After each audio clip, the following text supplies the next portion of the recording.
The avoidant person's silence after causing pain often gets interpreted as indifference or lack of remorse, when it actually represents profound internal conflict and paralyzing shame. Their inability to reach out or acknowledge the harm they caused stems not from absence of feelings, but from overwhelming guilt combined with fear that any contact will inflict additional damage or be unwelcome. This silence creates cruel paradox where their desire for reconnection and their recognition of the hurt they cause both contribute to the same outcome. Continued distance that deepens the wound and reinforces perception that they never truly cared.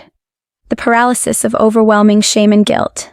The avoidant person experiences crushing shame about their behavior that manifests as complete shutdown rather than constructive accountability or repair attempts. They recognize the pain their emotional unavailability, withdrawal, and dismissive treatment inflicted on someone who loved them despite their limitations. This recognition triggers such profound self-loathing that they become psychologically paralyzed, unable to formulate words adequate to acknowledge the harm, or express genuine remorse without appearing manipulative or self-serving.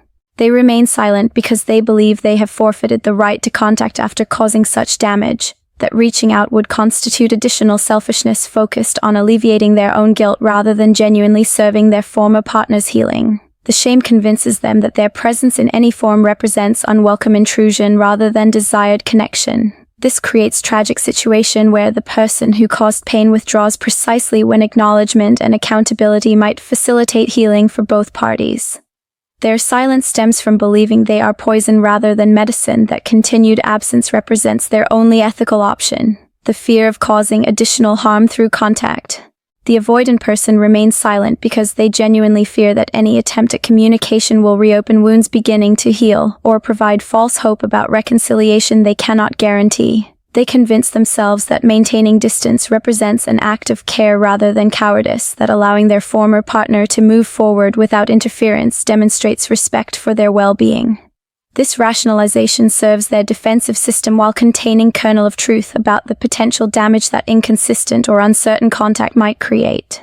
They worry that reaching out will be interpreted as manipulation designed to keep their former partner emotionally tethered while they remain uncommitted to genuine change. They fear their words will ring hollow without accompanying behavioral transformation, that apologies without demonstrated growth represent empty gestures that insult rather than heal.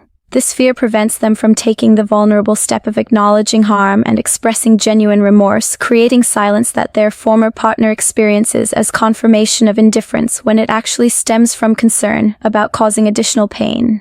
The internal conflict between pride and longing.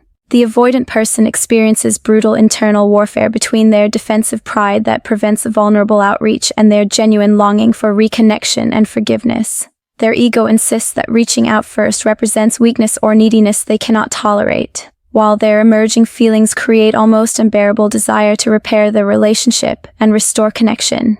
This conflict paralyzes them in silence as neither side achieves sufficient dominance to produce action.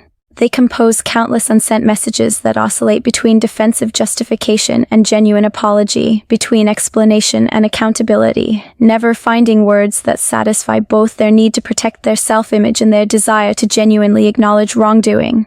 The pride that protected them from vulnerability throughout the relationship now imprisons them in isolation with feelings they cannot express without compromising their defensive identity. They remain silent while desperately wanting to speak but lacking courage to risk the vulnerability that genuine accountability requires. What they actually want but cannot express. The avoidant person secretly desires permission to acknowledge their mistakes without facing complete rejection.